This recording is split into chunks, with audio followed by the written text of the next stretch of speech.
originally Elon Musk wasn't an advocate for artificial intelligence because he believed that humans were just going to fuck it up.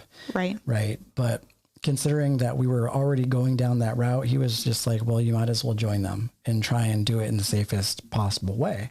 So Neuralink is basically this program where it essentially at the very core is meant to help people that are like paraplegic or people that have heart conditions. I mean, it's really meant to help just the motor functions in your body. So it's like a chip. People with disabilities. Yeah, people with disabilities. It's a chip that they will end up implanting in the back of your skull, right? They actually have to take a piece of your skull out and implant this chip. And it's basically like a computer. And apparently, according to Elon Musk, that it will allow people that are paralyzed to walk again. It will allow people that have heart conditions to sort of heal from that. What the fuck? But further down the line, and they talked about this in the interview, it's going to get to a point, where it's obviously going to be connected to a Wi-Fi sort of internet type of network. Yeah, right. Of course. Because it serves as a computer. Right. So eventually when this chip is implanted into your brain, you'll be able to think something and in an instant you'll know. Right. What? So if you want to know about, Kung Fu, like, in the Matrix, you'll be able to download this sort of knowing. And they even talked about it in the interview that like you could actually save your consciousness onto this drive. So say 5-10 years into the future, you wanted to re-access that file, you could load it and feel exactly where you were at 5 or 10 years ago in your body. Yeah. But I mean, it's stories like that spawn, that make me think of, what happened to the ancient city of Atlantis and Lemuria. We get into these roles of playing with consciousness, ultimately playing God.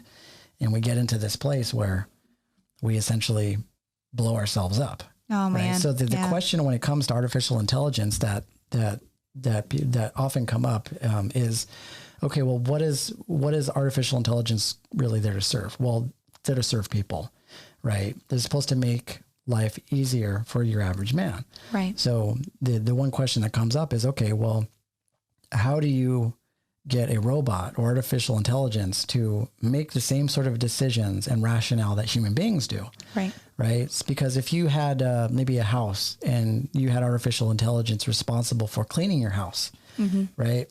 And so it would clean up your home. And after a certain time, it would continuously find clothes on the floor, dishes in the sink, and it will calculate those things with such precision. And it'll get to a point where it asks itself, why is this house so dirty all the time? It's going to bypass, having to clean it. And it's going to say it's because of humans. Right. And instead of cleaning the house, it's just going to get rid of the human. Right. Right. Because if you're looking at technology that advanced, I mean, it's going to go to the root and the source of the problem. Yeah. It's going to connect the dots for sure. Yes. And obviously, because we're a large part of the problem in most scenarios. Right. The issue is that, well, maybe the artificial intelligence are just going to turn on humans. Yeah. So that's a really big problem. And I think that's something that people should definitely consider. Yeah. When it comes to this sort of thing. That's the first thing I think of. Yeah. So while it is compelling to have this technology, I mean, we're not, based off of our history, we're not very responsible with how we use it. I mean, has anybody seen Terminator? Come on. Yeah. We all know what happens. Yeah, exactly. And that was made a long time ago. When that movie came out, it was like, wow, that technology seems so far away. Far away. Yeah. And now it's like watching Back to the Future, I think, too. Yeah. Where they had hoverboards and shit like that. And you're just like, we're way past that. Although actually, I think we do have hoverboards now, but you got to have like a ridiculous amount of money in order to buy one of them. Yeah. But like we're definitely in the future, but the one reason why I bring up Elon Musk is that it came up in their conversation that he said eventually you get to a point where you can speak, where you could communicate without actually speaking, because instead of it being a psychic thing that we're tapped into our consciousness, we're communicating through Wi-Fi. Fuck, that's crazy. And Joe Rogan's like, well, obviously that's a problem for him, because if you don't have to communicate using your mouth, then where's the Joe Rogan show Right. going? The podcast going to be? And think about how humans evolve, right? And then when people stop speaking, then they lose their ability to speak. Right.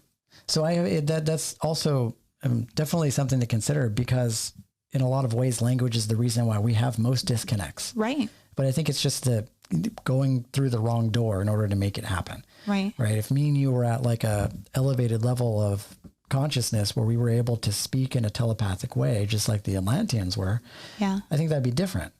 But the fact that we're using this technology in order to do that could be a bad thing. But one of the other compelling things about that story is that how do we know that the Atlanteans didn't communicate because of stuff like that? Right. You know, because they had this alien sort of technology. And at the very core, the technology that we have could also come from aliens. Oh, yeah. Right. So it's possible that maybe some Elon Musk and a few different incarnations ago created this very same thing that gave Atlanteans the ability to speak telepathically, which was essentially them communicating through Wi-Fi. Right. You know, Whoa. you never know. That blows my mind. I feel like there is a psychic component to it, but it just makes you question. You never know, because that civilization was so far long ago, you don't know whether or not it was a very similar type of technology. If they were having nuclear wars between Atlantis and Lemuria, I mean, Yeah. we have that now. Yeah. We're pretty close. You know, yeah, we definitely have that now. So, he says, and he asked him, like, well, how far away are we from that? And he's like, about 5-10 years. Yeah. And you're just like, holy shit. Holy shit. You know, That's nuts. and that brings up an entirely different level of questions, which is, okay, well, you're going to have the birth of a superhuman. Yeah. And obviously those superhumans are going to master how to make money, how to succeed. They're going to grind harder and learn more than your average person. And that's when we get into like Aldous Huxley's Brave New World type of shit. Yeah. Where you have even more division. Right. Because now you have this master race and now you have regular human beings. Yeah, absolutely. So, or everybody has access to the technology and then money becomes worthless because everybody's on the same level. right. And then we're back to being like the Lemurians and just working for, your fellow brother and to stay alive. And that could be a good thing though. That could be a good thing. I'm down to exercise the lessons and the skills that I've learned through going to different festivals. And you too, because you went to Burning Man. Yeah. Those are all just sort of like that shit works. It does. And it's pretty fun. Yeah. Yeah. It's pretty fun. Except in this case, you don't get sand in your ass, Yeah. Oh, man. Sand in your ass for months.